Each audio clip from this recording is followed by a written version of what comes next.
در زمان خلافت حضرت عمر رضی الله تعالی عنه آخرین پادشاه عرب جبل ابن ایهم و علیکم السلام و رحمت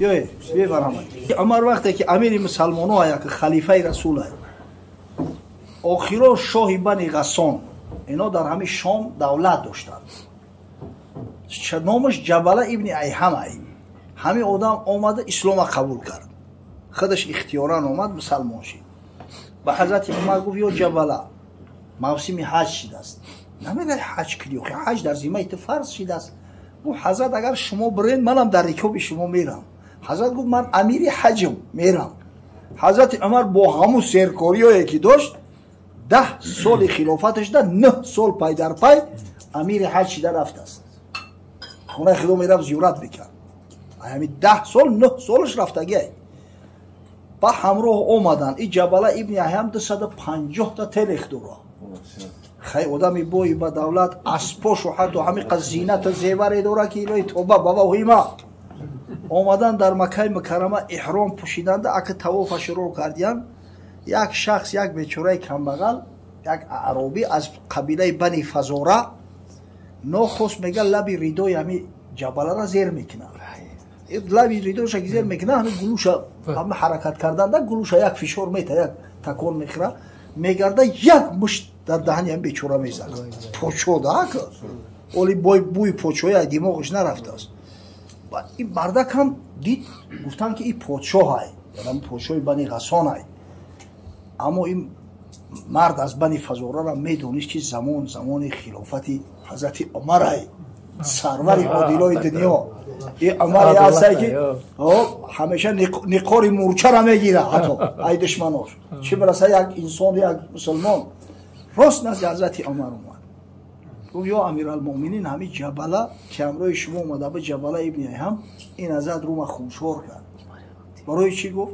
و همین نخست لبی ریدوش اجی قیدم همین گشت یک مشتم زد حضرت صداش کرد جبله را برای چی مردک زدی؟ گفت این خیلی آزارم داد آخی گفت این قصده نکرده است گفت اونجا ازدحام ای زحمه نخست بیچاره کرده است تا حق نداشتی این کارا کردی در پیش خونه خدا تو شرم نداشتی ای مخلوقا شرم نداشتی ای صاحب خونه از خدا شرم نکردی خیلی گفت کاری شیدگی شید ای گفت شیدن کاری شیدگی شید نداره یا عذر میخواهی که مقصد گناه تا میبخشه یا راست میسی در دهنت یک مش میزنه بچه گفت شما پوچه را میزنی گفت جنایت که کرد همه برابر هم یا و مسند دیبا یکیست نزد قرآن همه برابر هستند هیچ علاج دیگه نداره گفت یا دست سمک بتم نه گفت یا عذر میخواهی که مقصد گناه تا ببخشه یا که مشتی میزند اگه این گردن غلط شدگی عذر میخواه به درجه مغرور و متکبر که تصور کرده نمیتونه این طریقه پورا امکان هم نداره که بسته و یک کس بزنش نمیبرداره مقصد غرورش من میگه همین شب اجازت هم تا یک فکر کنم مایلش میگه اینه یک شب تو در رخصت شبانه خونه سوخته قطعی همون تلخوش میگریزه ببینه میگریزه شام میوید دست حضرت عمر در شام میرسیده ای ترس اون که یکی دستگیر میشم راست قسطنطینیه میره استانبول پایتخت امپریای ویزانتیا نزد همون امپراتور روم میره و قیصر روم هم شرطش میمونه با شرط میگه من ترا پناه میتم ترا مقصد مثل یک پناهجو قبولت میکنم که قیصر نصرانی بشه اگه دیگه نصرانی نمیشه اختیارا اسلام قبول کرد بعد یو دیگه مرتد میشه فقط این کسافت مرتد شد ببینه از همون غرور و تکبر مرتد شد حبس خانگی بود تا مردن شد در روم حبس خانگی بود است این کسافت شاعر هم هست شاعر انا شعرش بوندگی ان حتی قصایدش بعد اما آخرای حیاتش با پشیمونی یک نظم را نوشتگی ای میگه تنصرت بعد الحق عورا للتما ولم یکن لی لو صبرت لها ضرر بعد که حق دریافتم بعد که اسلام دریافتم از شرم حیا یک مشت ایسری نبو نصرانی شدم اگر به شرط من همونجا صبر میکردم یک مشت میزد هیچ بالون نمیرسید، هیچ مشکلی نداشت. فادرکنی منها صفاح الحمیه و بعت لها العین صحیحه بالعوار. به خاطر یادم غرور و تکبر زمان جاهلی چشم بینای نازنین به یک چشم کور عوض کردم و به هر وجه صورت دین نصرانی یک دین منسوخه کاخی. و میگه فیا لیت امی لم تلیدنی و لیتنی قبیلت قول الذی قاله عمر. ای کاش که مادرم تولدم نمیکرد، ای کاش که همون پیشنهاد حضرت عمر را قبول میکردم. در پیش همون آدم یک ازوینه نمیپرسیدم، یک مقصد که انا بخشش میپرسیدم، یگان گپ نمیشید، یگان مشکل نمیشه. حج این مکانی هست که آدم باید مطیع باشه، آدم باید حلیم باشه، آدم باید اوزارش به کسی نرسه. همین خود حضرت عمر در همین وقتی طواف میگه به درجه به ترس میگشته است که مبادا پای کسی را فشار نده.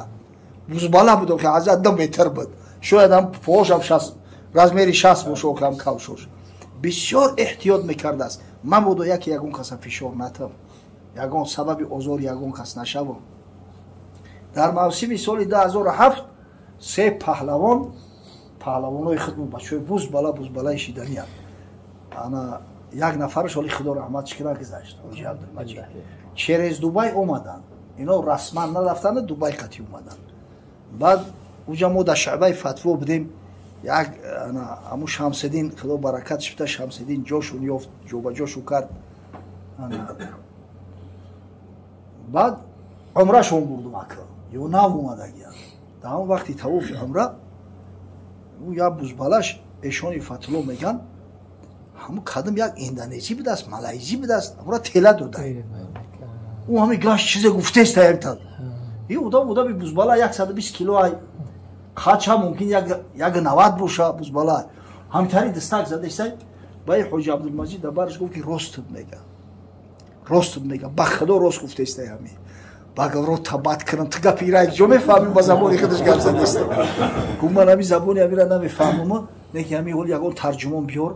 همین گفته است که با خری خدای تو را بزبالای کلام کرده است، من ادعا کنم ای خدا شرم نمیداری؟ آخه در پیش خانه خدا مرا مثل تو حاجیام، ای خدا شرم نمیداری که تو را تیله زده است؟ اینا لوبای ترجمان را بیار تاری گفته است. حقیقتا همون خیلی آخی خدا رحمت کنه شیخ سعدی را. میگه گدای شنیدم که در تنگ جای نهادش عمر پای بر پشت پای. در همین وقتی طواف حضرت عمر پای یک کس فشار میاره و گفتم که احتیاط میکرده خیلی اونجا ازدحام پیش پا تا نبینی پای کسی را میجقه برا شوف بروی که کوری مگر این بیچاره نمیشناخته حضرت عمر ندانست بیچاره درویش کوست که رنجیده دشمن نداند زی دوست نمیشناخته حضرت عمر برا شوف بروی که کوری مگر گفت چشمات کوره چی نمیبینی؟ بعدو گفت سالار عادل عمر نکورم ولیکن خطا رفت کار ندانستم از من خطا درگذار. برادر گفت کور نیستم نه که یک کم بودیشی ما میبخشی یک جون تگرده امیری مسلمان ها اگر یه دهن اشارش میکردن ای بچه حضرت عمر تلخش میکفیدم اونجا اما مردی خدا را ببین گفت خیلی نفهمیدم برادر جان میبخشی یک پاتجه کدم از برای الله حق ببخشم. به حضرت میگه که چی منصف بزرگان دین بوده اند که با زیر دستان چنین بوده اند. عجب مردای خدا بودن، عجب مردمی با انصاف بودن. با یک گدا کار و رفتار حضرت عمر را ببین.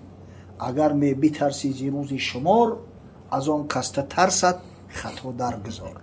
همین طرح ای خدا که می ترسی با روز قیامت حساب باور داری سعی کن که کسی را آزار نتی، کسی آزاری تو را نبینه، خاصتا همین ضعیفا و بیچاره ها.